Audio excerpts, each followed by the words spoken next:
Hi friends, நாம் இன்றைக்கி வீடியோவில் சூரிய நடிப்பில் வெளிவந்த கொட்டுக்காளி மூவியோட ரிவ்யூ பற்றி தான் பேச போகிறோம். வாங்க வீடியோக்குள்ளே போகலாம்.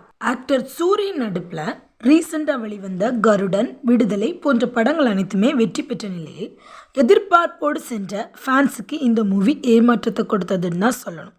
இந்த மூவியில் சொல்ல வந்தது என்னவென்றால், பெண்களுக்கு எதிராக நடக்கும் மூட நம்பிக்கை பற்றிய விழிப்புணர்வை தான். ஆனால் இதனை தெளிவாக மக்களிடையே கொண்டு செல்ல இயலவில்லை என்றுதான் கூற வேண்டும்.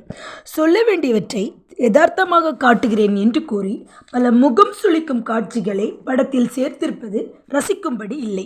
ஆனால் இப்படத்தில் நடித்த ஆடு மாடு என அனைத்தும் நல்லா ப்ராக்டிஸ் பண்ணி வச்சிருக்காங்கன்னு தான் சொல்லணும். மேலும் பல டைரக்டர்ஸ் இந்த படத்தை பற்றி பெரிய அளவு புகழ்ந்திருந்தாங்க. ஆனால் சோசியல் மீடியாவில் ஃபேன்ஸோட கருத்துக்கள் இது அந்த அளவுக்கு இல்லைங்கிற மாதிரி தான் இருக்குது.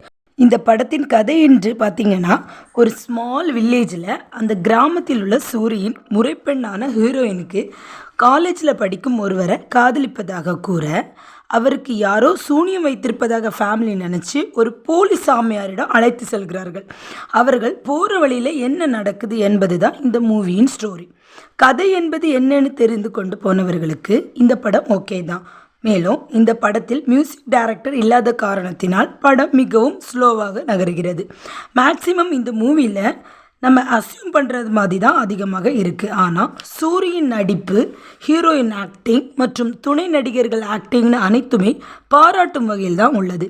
இந்த படத்தின் ஃபஸ்ட்டு ஷாட் முதல் லாஸ்ட் ஷாட் வரையிலுமே படத்தின் காட்சிகள் லெங்க்தாக இருப்பது படம் ரசிக்கும்படி இல்லைன்னு தான் சொல்லணும். மேலும் காமெடி மிகவும் குறைவாக இருப்பதும் இந்த மூவியின் மைனஸ் பாயிண்டாக கருதப்படுது.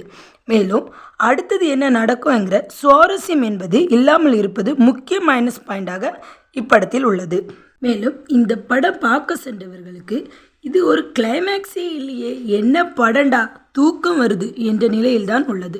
சுருக்கமாக கூறினால், கிராமத்திலிருந்து காலேஜுக்கு செல்லும் ஒரு பெண் லவ் பண்ணுனா ஃபேமிலியில் நடக்கும் ப்ராப்ளமை வைராக்கியத்தோடு எதிர்கொள்ளும் பற்றியது தான் இந்த மூவி.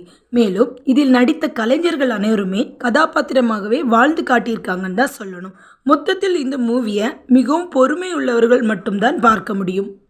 ஃபைட்டு, லவ், சாங் என சினிமாவை விரும்புவோர் இப்படத்தை காண சென்றால் என்னடா படம் இதுன்னு தான் தோணும். கண்டிப்பாக என்னாலெல்லாம் இந்த படத்தை பார்க்கவே முடியாது ஃப்ரெண்ட். வீடியோ பார்த்துட்ருக்க உங்களில் யாரெல்லாம் இந்த படத்தை பார்த்துருக்கேன்னு கமெண்ட் பண்ணுங்கள் ஃப்ரெண்ட். இந்த வீடியோ பிடிச்சிருந்தா லைக் அண்ட் ஷேர் பண்ணுங்கள். எனக்கு சப்போர்ட் பண்ணுங்கள் ஃப்ரெண்ட்ஸ். தேங்க்யூ.